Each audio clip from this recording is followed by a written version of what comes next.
let's take a look at my neighbor's grow boxes.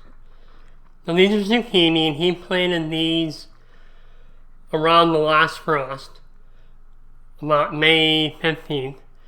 And this video was taken on June 13th. Now, the growth he gets from these is pretty amazing. I've been watching him for a couple of years now grow some amazing plants in these. Last year he had cherry tomatoes. Now this year he's grown some zucchini. And the growth he gets is pretty good. So here we are on June 13th, and he has some amazing plants.